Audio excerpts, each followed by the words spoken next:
Om Asatoma Sadgamaya Tamasoma Jyotirgamaya Mrityorma Amritam Gamaya. Om Shanti Shanti Shanti. Let's resume with our study of Laghu Vakya Vritti. As you can see, it is a very, very deep text. And even if we approach it, don't mind the dogs. Even if we approach it as a deep study, that's not enough. If you find out the logic of everything, that is also not enough. The whole point is to internalize the idea and find out if, in the first person, if it is true, which means certain meditative practice is required. There is no understanding of Vedanta without a very meditative inward turned mind. This is something we should understand, because what will happen if you go merely logically, logically and intellectually? I understood the idea. Yes, it's a very deep idea. But then it didn't transform my mind at all. It remained like a cloud. Then I went and did all sorts of things, and the cloud got blown away by another cloud. So it will remain as an idea. An idea, why it is not called a realization is, for the simple reason it has not transformed you from within. So it is a vritti, another strong vritti, good vritti in your mind. But that is not enough. If it has to become realization, my consciousness should be involved, and it should be my perception, it's my idea, it should become. For that to happen, sadhana is required. So study and sadhana go together. See, in the Turiya Upanishad, it is said that actually study, thinking about all this, and meditation are the actual tapas. They go together. It is not possible to study Vedanta as a... You may study it as a philosophy. You see, philosophers study Vedanta, and logicians study Vedanta. But are they transformed by that? A yogi may not study Vedanta. He may not know what is in the scripture, but he has got a profound experience of what is being talked about. So he will understand it better. So all these texts are like that. That is why sadhana and study should go together. And you don't take it just, it's a flashing idea, I got it. You haven't got it, because if you get it, you will just go quiet. Because it is such a profound thing. You will, it will transform you completely from within. And you will understand, no matter how you describe it, you can't describe it. There are certain things like that, isn't it? They can't be described about. In fact, the deepest experiences of life are like that. So, इसीलिए इसके बारे में चर्चा करना, it is the only purpose is to create the right vrittis in our mind, so that we remove the wrong vrittis, the unnecessary vrittis from. That's the only purpose. Replacement of vritti is the purpose of study. But the rest you have to do by yourself, which is manan and nididhyasan, so that it is realized, the idea is realized. In the Upanishad itself, you have sa atma sa vigneyaha. The Atman is to be known. Not just known, realized. So this is the difference between knowledge and realization. And the beauty of this knowledge is, what you are trying to realize is already there. See, if you had to create it in your mind, it would be your making, isn't it? No. This is the only thing which is not of your making. Everything else is of your making. Your contribution is there in that. You generated the vritti in your mind. The beautiful thing about Atma Vidya is, you cannot generate a vritti of the Atman. Pure consciousness, you cannot generate a vritti. Then what do you do? Why this vritti jnana? This is also vritti jnana, isn't it? The text which we are studying. Why do this? In order to remove the other vrittis, to remove wrong knowledge, to remove viparyaya, to remove the wrong ideas which we have concerning ourselves. So you are replacing that with the right idea of yourself. But an idea is an idea only. That is why this requires a certain discipline of our lives and a certain transformation of consciousness. Because this is a transcendental something. It is not available to the purview of your logic and intellectual understanding. That is why this is called Paravidya. Para itself means transcendent, not of the normal. Every other Vidya is called Aparavidya in Vedanta. This is Paravidya. Because you cannot conceive of it. You cannot make a thought out of it. So all of this study is meant to remove wrong notions of yourself so that you may dive into that which will get you a true sense of yourself. That is the purpose of the study. So Shravan is a very powerful technique. That is why constant exposure to Vedantic scriptures is the way to get the knowledge of the self. See, if you don't have this study, you know what will happen? Whole day the mind is only thinking about the ego, about your picture of yourself, which is uninvestigated. And for most people, 50% of their lives go in building the ego, the next 50% goes in defending the ego. That's the end of life. Because whatever you build up, you have to defend. Whatever you create requires defense. But here there's nothing like that. So the very first thing about spiritual life, that is why, is stopping the struggle for the existence of the ego. What you are trying to know is ever there. And there will never be a time when it will not be there. So you don't have to defend it. It's shining, your mind shines. So you don't have to worry about it. All you have to do is turn your mind inward. That is the whole point. And with sadhana, you will come to the right understanding of the scriptures.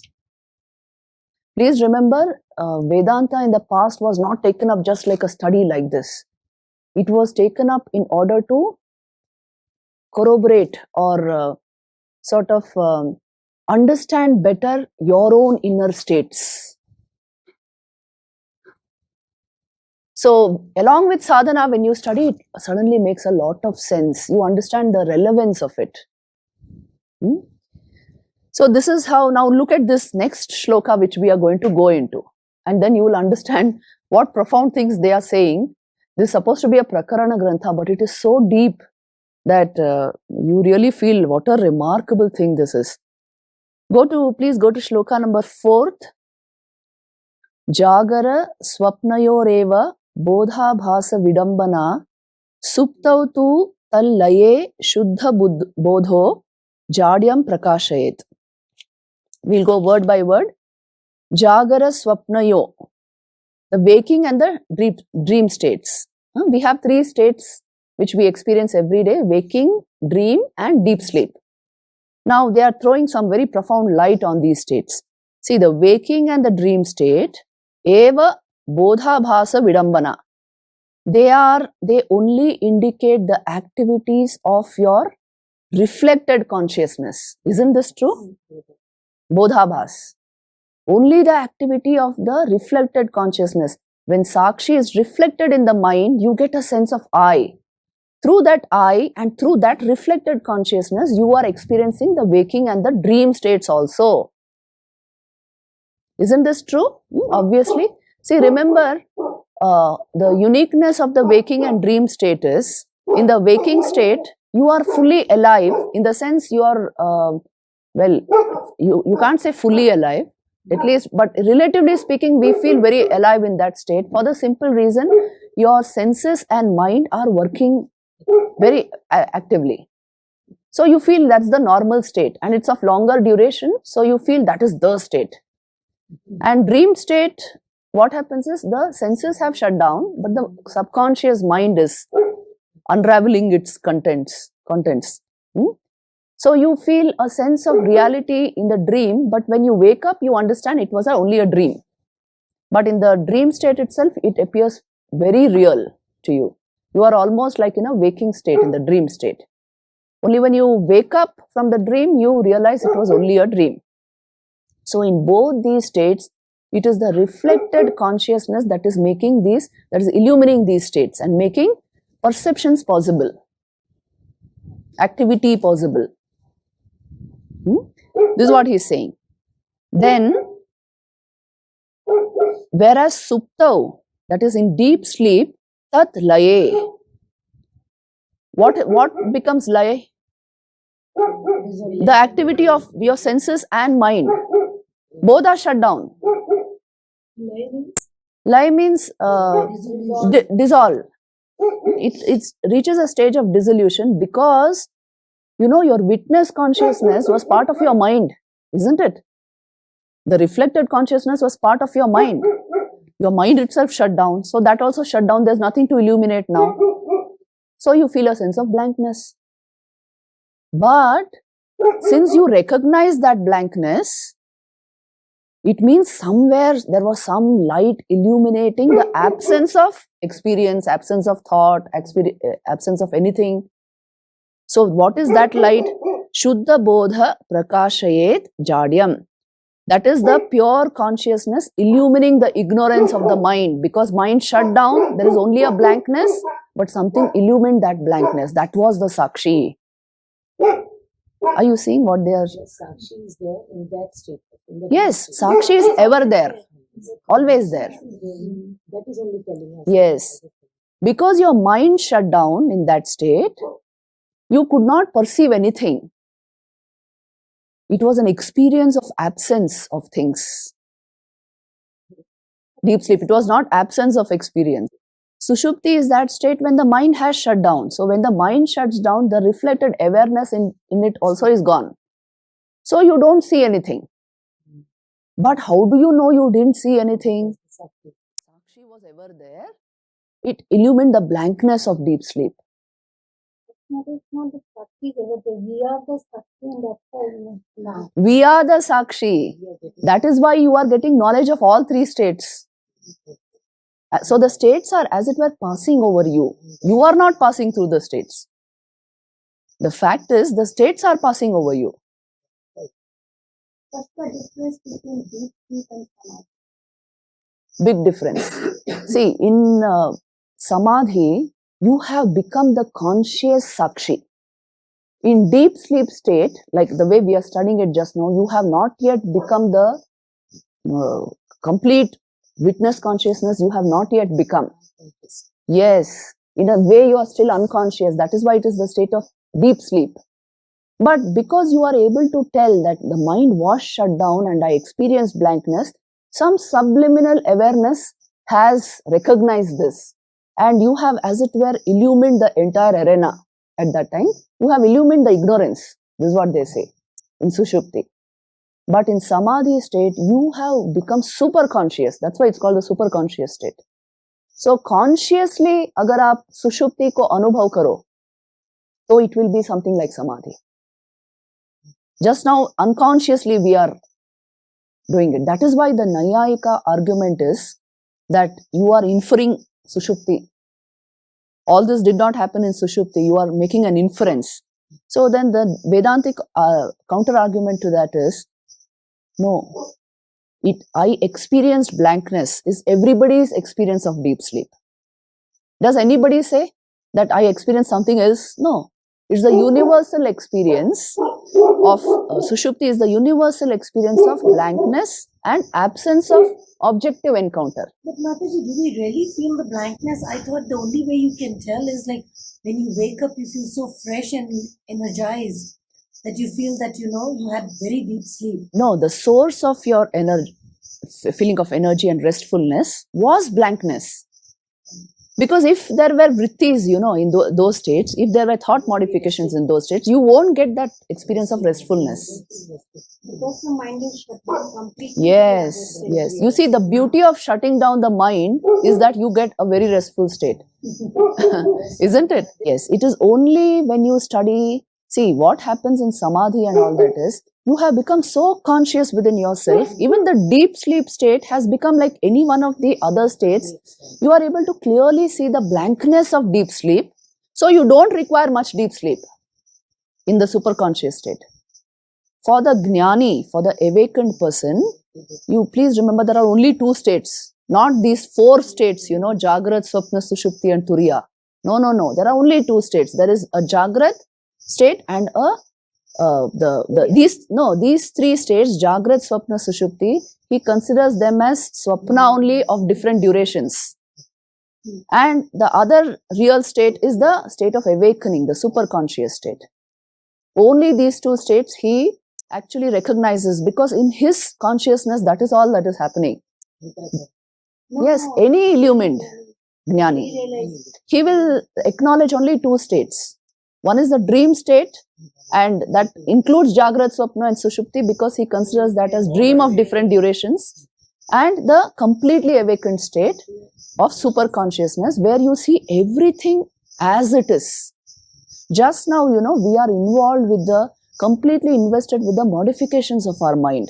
That is why Jagrat appears to be Jagrat, Swapna appears to be Swapna, and Sushupti, we are making all this kind of understanding of Sushupti. Yes, that is why I tell you, sadhana and study should go together. Any sadhana you take up, what it will find, the subjective experience finally will be, you become more and more conscious within yourself. Whether you see light or you hear Omkar, okay, that is all on the objective front still. But what happens to you, your consciousness, is you have become deeply conscious within yourself. That powerful, illuminating consciousness is required to understand all this. Otherwise, it will appear inferential as, yes, it will go off after some time. Once you return home, you will start feeling, wo kya study kiya tha, Jagrat, Swapna, Sushupti, pata nahi kya, kuch bahut confusion tha. Some of my students told me this. Mataji, you are explaining with great clarity, but after some time, I can't retain it. Then I told them, see, never was this studied the way we are studying it. It was studied with sadhana. This is the product of sadhana, this understanding. You must employ the right means to get the right knowledge. So just now, the only effect on you will be, it will remove wrong vrittis about yourself. Your sense of being will be slightly altered, in the sense, now you have a sort of picture that I am the Atman, and body and mind I am wearing, like I wear my clothes. It's the instrument to which I am functioning. Yeah, motivation is there. It will help you in various ways. It will help you handle your mind. It will calm down the mind. It will help you handle your emotions. But the realization of the Atman is not that easy. It won't come just by Shravan. As she was telling yesterday, the mind has to align with your understanding of reality. Just now, mind is not prepared. See, it will keep running here and there. Even if the conscious mind is riveted on this, the subconscious mind, there are 2-3 tracks going on. It will keep thinking of, oh, iska phone nahi aaya, oh, WhatsApp message answer nahi kiya. It will be thinking of a whole lot of things. And for a few split seconds, maybe you can concentrate. Again, the thing goes on. So to align the mind completely to the ideal is a huge thing. That is what sadhana is about. What happens when that happens? You become deeply conscious. One-pointed focus is generated. You have become deeply conscious within yourself, by yourself. And that is like light, it's like laser light. Very concentrated light. You can do very acute eye surgery and all with lasers, isn't it? So it's like that. It will help you penetrate through very, very subtle tissue. It will help you penetrate through the real secrets of the universe. But without that power of awakened awareness, you can't understand this. That's why for most people, they use a little logic and a little intellectual understanding, and then they stop after that. They are doing their own thing. Because it only remained as a cloud in your mind. This is the difference between vritti jnana and swarupa jnana. Vritti jnana means that knowledge which is born of vrittis. Objective knowledge is born of vrittis. But swarupa jnana, the knowledge of the Atman, is not born of vrittis. Something else is required. So you're just learning to think subtly is not enough. You must become deeply conscious through the practice of spiritual discipline. When you become deeply conscious, you don't need a vritti to know. You know, intuition. Intuition is that which is born without deliberation. Which means you don't need the help of a vritti to know something, you just know. That capacity comes by becoming deeply conscious within yourself. That is when Vedanta and all this, then you will understand there is a way of knowing without the involvement of our silly vrittis. Because the nature of the mind is, for some time now it's devoted to this, after that it will be devoted to something opposite. That is the nature of the mind. So that is why sadhana, certain discipline in life, so that the entire life is so focused within that all this will appear pretty obvious. Please remember, consciousness, pure consciousness or Turiya is not a fourth state. It is the underlying reality of every state. That is the main thing. This what is called Shuddha Bodha here. It is the underlying reality of Jagrat, Swapna and Sushupti. Just like how if I keep now a ring here and a necklace here and some other thing, a bracelet here, and I tell you, well, these things are there, these ornaments are there, but where is gold? There is no fourth thing called gold. Gold is the underlying reality of all the ornaments. Like that, consciousness is the underlying reality of the waker, dreamer and deep sleeper. It is not a fourth state. The fourth is only described just to help you understand that yes, the waker functions independent of the dreamer, dreamer functions independent of deep sleeper, but you are not, none of this, you are the Turiya, you are the fourth. Like that they are trying to say. But it is only gold has become your bracelet and necklace and ring and everything. Only consciousness has become the waker, dreamer and deep sleeper. Color depends upon your perception. It is a electromagnetic radiation which hits your eye. Everybody is only perceiving through a mind. That is why common perception is there.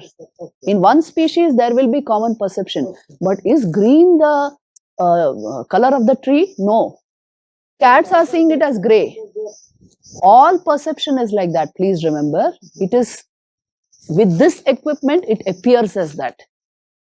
Electromagnetic radiation appears as color to your equipment. There is no color there. Yes. What is color after all? Analyze what is color. Let's not go to Vedanta, just physics. What is color? It is electromagnetic radiation which appears as color to my eye, this particular color. If it falls in this range, it is this particular color. But that is only to my eye. It is actually electromagnetic radiation. So also, just as electromagnetic radiation appears as color to your equipment, Brahman appears as this world to the awakened. It is the world appearance. It is actually Brahman. The actual thing is, as she said it yesterday, that pure mind, pure buddhi. Ability to manufacture that. That is real intelligence. See, remember this, once we enter the spiritual life and this Vedantic study, you will not build a sense of yourself based on the views of others. It is impossible because you have got now a sense of yourself which nobody can ever tell you are that. Nobody can tell. Even your own parents cannot tell it. For the simple reason, your consciousness has changed, which nobody can perceive, nor can they ever tell you about it. It's a self-transformation. So you see, your sense of yourself will always be independent of what the world thinks of you. This is what is called inner freedom or independence. So you are not going to go by what others say. And even your perception of yourself will be quite different from the way people perceive you. So you are, in a sense, now you have distanced yourself from all the different opinions of others, from other minds. And your ego has moved to a level where it is not affected by other people's opinions of you. This will naturally happen with Vedanta. Isn't this a great independence within yourself? See, please go to the 5th shlok. We will discuss this also intensely. 5th shlok. Jagarepi dhiya stushnim bhavaha shuddhena bhasyate dhi vyaparascha tad bhasyad chidabhasena sanyuta. Jagare api, in wakefulness also, tushnim bhavaha is the calm or unmodified state where there is no vritti modifications. Dhiya bhasyate, the intelligence, this here, see, dhi is a very important word. It means the higher intelligence, which is actually consciousness, more the deeply conscious mind. That illumines even the calmness of the wakeful state.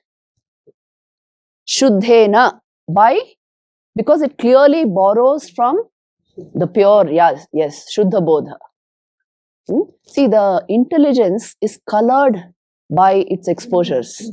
If it is very clear, it will borrow more light from within. If it is dense with tamas, it will get less light. So it can't illumine things as it should. So this is what they are saying. And then see, dhi vyapara, which means the activities of the intellect, also chid bhasya, are the objects of illumination for that pure consciousness. All that the intelligence has in terms of thought, in terms of attention, in terms of emotion, all of that is illumined by that Sakshi. But that Sakshi is now reflected in the mind, so the clarity of your mind will determine your levels of perception. So mind matters. Don't think that we are Sakshi, so well, whatever the mind does, it's okay. Anyway, I am the Atman. Not like that. The Atman is reflected in the mind. So the quality, the density of your mind will decide your perceptions, your thoughts, your intuitions, your intentions, everything. So, can you tell the difference between Mahakash, Chittakash and Chidakash? So actually the physical space which physics studies is the Sthulakash. The mental space which psychologists study is the Chittakash. And the space where awareness is found, that is Chidakash. Yes. So actually we live in all three spaces. We don't just live in Sthulakash. Isn't it? You may be living in Pangot, but the mind is in Delhi. So you are living in Chittakash. Then, okay, Sanyuta in conjunction with Chidabhasena, with the reflection of pure consciousness. See, let me read the word meaning first, then we'll discuss. Even in wakefulness, the calm of the intellect is lit up by the pure consciousness. So also the activities of the intellect together with the reflected consciousness are subject to manifestation by the pure consciousness. So the supreme illuminer of all experiences is standing behind the mind, is different from the mind. But mind reflects that awareness, so mind matters. So maintaining the mind in a particular way, a healthy state of mind where it's clear and transparent, it will reflect more awareness, so you become more mentally aware and better perceptions, better emotions, better thoughts, naturally. So this is how it is working. They are giving us the entire picture of how you are perceiving and knowing. There's a very nice note here. You see, the position in brief is, the mind in its operational phase is illumined by both the mutable and immutable consciousness, the reflected awareness plus the Sakshi.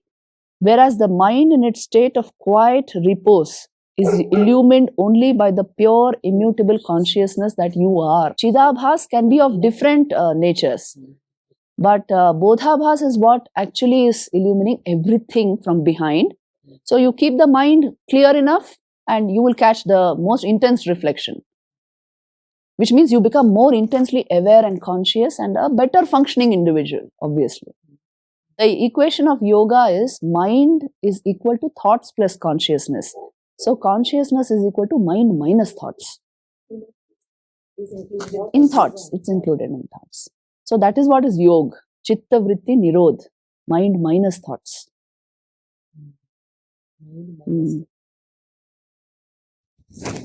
Okay, let's do the last one and we'll stop here. Vahni taptam jalam tapayuktam dehasya tapakam chidbhasa dhistat abhasayukta anyam bhasayet tatha. Oh, this is very important. You see, jalam vahni taptam, like water boiled on fire, tapayuktam, being associated with heat, tapakam, the cause of scalding, dehasya, of the body, tatha, likewise, the dhi, the higher intellect, chit bhasya, which is made radiant by the pure consciousness, tad abhasa yukta, conjoined with the reflection of that, conjoined with the reflection of pure consciousness, bhasayet anyam, it illumines the other objects. Let me read the entire thing. Water heated on fire acquires heat and so becomes capable of heating the body. In like manner, the intellect illumined by pure consciousness acquires its luster, look at that, and thereby illumines all other external objects. So when do we call kids a brilliant kid? See, in a classroom of say 40 children, you identify 2-3 as being brilliant. What's the difference? Yes, intellect is reflecting more light from within. It is so clear, so stable that it is able to reflect more light from within. So it shines, and that powerful light thrown on any object will reveal knowledge of the object. So the mental instrument is well trained. That's when we call it brilliant. In Indian culture, brilliance was always associated with very high sattva guna. Not just your ability to solve problems and all that. Not just high IQ, but high sattva. If that is there, you see, naturally this is happening. Yeah. Sri Ramakrishna used to say, Sa Chaturi, Chaturi. That is alone great intelligence where you know the purpose of human life. You invest in that purpose, the higher purpose of human life. Otherwise, suppose you are a great professor of something. What does it matter? You learn a huge amount of money and have all the objects of the world. But essentially, if you have not gone towards the purpose of human life, what is the point? The IQ also comes from there. High IQ can, see, the mind has two tendencies. One is it can reflect more of this light, or it can be very expansive. It can expand by drawing in a lot of information from the outside. So in English, there's a common word, both are called intelligence, but not in the Vedas. Ha. Dhi is only dhi is called intelligence in the Vedas. Yes, information collection. Memory. Chittam is memory. So you have a heavy memory, you call it intelligence in today's parlance. But actually that is not intelligence. See, if that was intelligence, then your smartphone is smarter than you. Much, much smarter than you. Yeah. So here intelligence means, yes, being able to reflect the highest awareness from within, so that your capacity to illumine every object is intense, which means your attention is very riveted, your focus is extreme, your memory is clear, your mind is pure, you will be naturally intelligent. This is the understanding of intelligence. We are asking for Dhiyo yona prachodaya. Exactly. This makes a lot of sense. This will make a lot of sense when artificial intelligence takes over. Yes, you know, because a robot is much better programmed than the human brain. To it will have a whole lot of more information, and self-awareness is not there. So dhi is not there. It's only programmed.